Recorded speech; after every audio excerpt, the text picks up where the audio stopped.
नमस्कार बच्चों, आज हम पढ़ेंगे कक्षा 10वीं विज्ञान का अध्याय नंबर 4 उसके कुछ बारे में, जो नाम है कार्बन एवं उसके यौगिक। तो सबसे पहले हमें कार्बनों की संख्या याद होना चाहिए और उनके नाम।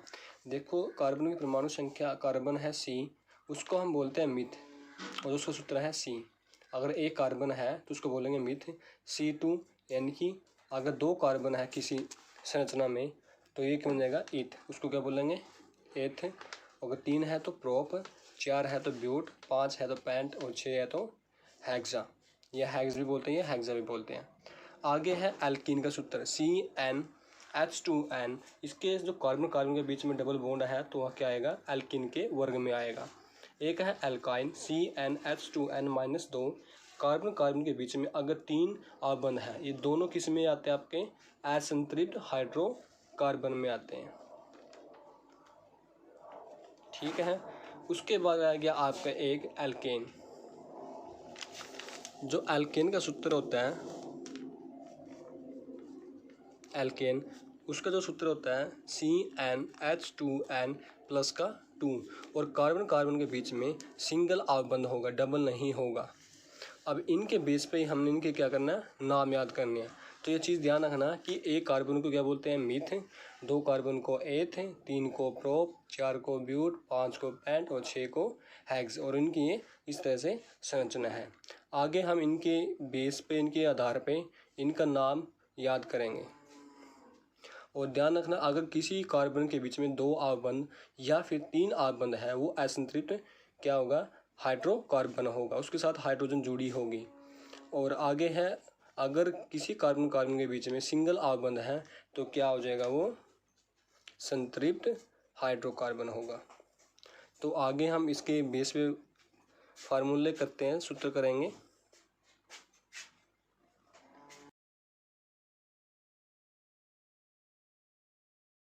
नमस्कार बच्चों, मैं हूं शान कुमार और आज हम पढ़ेंगे कक्षा 10वीं विज्ञान का अध्याय नंबर 4 कार्बन एवं उसके यौगिक। तो उसके कुछ टर्म हैं वो आपको हम बता देते हैं, जो बेसिक टर्म है।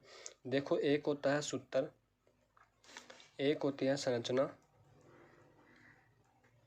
और एक होती है इलेक्ट्रॉनिक बिंदु संरचना, इलेक्ट्रॉनिक बिंदु संरचना। ठीक है। देखो, अगर ये O2 है, ये आपका सूत्र है। जब इसको संरचना के रूप में लिखेंगे तो लिखेंगे O डबल बॉन्ड O। अब इसकी इलेक्ट्रॉनिक बिंदु संरचना बताता हूँ मैं कैसे आते हैं, कैसे निकाला जाता है। सबसे पहले आपको इलेक्ट्रॉनिक विन्यास निकालना आना चाहिए। देखो, ऑक्सीजन है O2, इसका जो एटॉमिक जो परमाणु संख्या है वो कितना होता है 8। तो K में कितने इलेक्ट्रॉन आते हैं, 2 आगे। L में कितने आते हैं 8, लेकिन इसके 2 तो आगे, तो बाकी के कितने आगे 6 आगे चले जाएंगे। इसको 8 को पूरा करने के लिए कितने की जरूरत है 2, तो ये 2 क्या कर लेगा, शेयर कर लेगा। तो देखो, आपने क्या करना है, ये ऑक्सीजन है, जो बाहर वाला कक्ष है इसमें इलेक्ट्रॉन कितने हैं 6, तो आपने 6 लिखने हैं। देखो 2 लिख दिए मैंने, 2 2 4 2 6। तो ये क्या कर लेगा, दूसरी ऑक्सीजन के साथ भी शेयर कर लेगा। ये तो 2 इस ऑक्सीजन के हैं तो 2 इस ऑक्सीजन के होंगे, तो 2 इस ऑक्सीजन के, 2 इसके यहाँ पर थे, 2 यहाँ पर थे, 2 2 4 2 6 हो गए। अब देखो यहाँ पर हाथ रखो तो 4 इलेक्ट्रॉन ये हो गए, 4 इलेक्ट्रॉन यहाँ हो गए, किसके हो गए 8 पूरे। सेम ऐसे यहाँ पर रखो तो 4 इलेक्ट्रॉन यहाँ होंगे जो यहाँ पर है और 4 इलेक्ट्रॉन यहाँ हो गए, तो इस तरह से क्या हो गए 8 इलेक्ट्रॉन। तो ये इस तरह से क्या बन गई, इलेक्ट्रॉनिक बिंदु संरचना। आपको एक और एग्जाम्पल देता हूँ, जैसे क्या है नाइट्रोजन N2 है, जिसकी संरचना बनेगी वो N 3 आबंध N बनेगा और ये क्या आपका असंतृप्त हाइड्रोकार्बन। तो इलेक्ट्रॉनिक विन्यास निकालना आना चाहिए आपको। जैसे कि नाइट्रोजन है, उसका एटॉमिक जो परमाणु संख्या है वो कितनी है 7, K में कितने आगे 2, L में कितने आगे 5। जो बाहर वाला कक्ष है वो पहले 5 लिख दो N पे, ये लिखो N और ये बड़ा हा डायग्राम बना दो। तो 5 इलेक्ट्रॉन लिखने आपने, 3 इकट्ठे लिख दो, 1 2 3 4 और एक 5। दूसरा N लिया आपने, तो ये N भी क्या करेगा, इसके साथ शेयर करेगा। इस N के भी 3 इलेक्ट्रॉन, 3 यहाँ हो गए, 4 5। अब देखो, इन दोनों ने क्या कर लिया, आपस में शेयर कर लिया। देखो, इसको 8 को पूरा करने के लिए कितने इलेक्ट्रॉन की जरूरत थी, 3 की, तो इन्होंने क्या कर दिया, आपस में शेयर कर लिया और एक क्या है सांझा से एक संयोजन से क्या बन गया, एक आबंध बन गया। देखो फिर यहाँ पर हाथ रखो, 6 और 2 8, यहाँ पर हाथ रखो 6 और 2 8। तो ध्यान रखना ये क्या है, जब 3 आबंध आएंगे तो 6 इलेक्ट्रॉन आएंगे, जब 2 आबंध आएंगे तो इनके बीच में 4 इलेक्ट्रॉनों की साझेदारी होगी।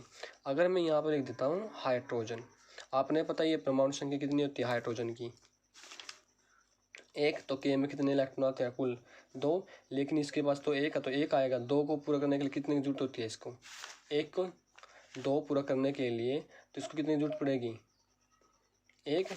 देखो फिर एच पे मैं लिख देता हूँ 1 इलेक्ट्रॉन, तो ये क्या कर लेगा, दूसरे एच के साथ शेयर कर लेगा। तो कि इस अगर मैं यहाँ पर हाथ रख देता हूँ तो इस एच के 2 इलेक्ट्रॉन पूरे, यहाँ पर हाथ रख देता हूँ इस एच के 2 इलेक्ट्रॉन पूरे। तो इस तरह से क्या बनता है, स्ट्रक्चर बनता है।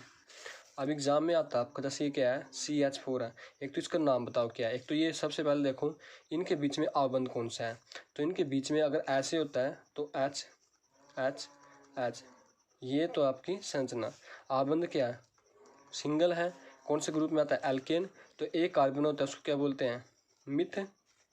तो ये क्या बन जाएगा आपका मीथेन, क्या बन जाएगा ये, मीथेन।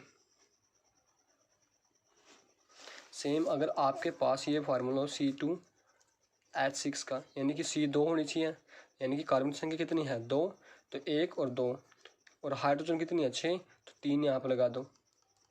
ध्यान रखना एक कार्बन 4 आबंध बना सकते हैं, देखो 1 2 3 4, पूरे 4 हो गए, इससे ज़्यादा नहीं। सेम ऐसे ही एक ये हो गया, एक ये हो गया, 2 1 3 और एक 4। तो 2 कार्बन के लिए क्या यूज करते थे हम, एथ। तो दोनों के बीच में जो कार्बन कार्बन के बीच में कैसा आबंध है, सिंगल यानी कि एकल, तो क्या बन जाएगा ये इथेन। 2 कार्बन के लिए क्या यूज करते थे हम, एथ, तो क्या बन गया आपका इथेन। सेम ऐसे ही अगर C3 है और H8 है, कार्बन की संख्या कितनी है 3, 1 2 3, हाइड्रोजन कितनी है 8, तो आपने क्या करना है 1 2 3, 1 2 1 2 3 4 5, तो लास्ट वाले पे कितनी आ जाएंगी 3। और देखो 1 2 3 4 आबंध पूरे होंगे, 1 2 3 4 4 आबंध पूरे होंगे, 1 2 3 4।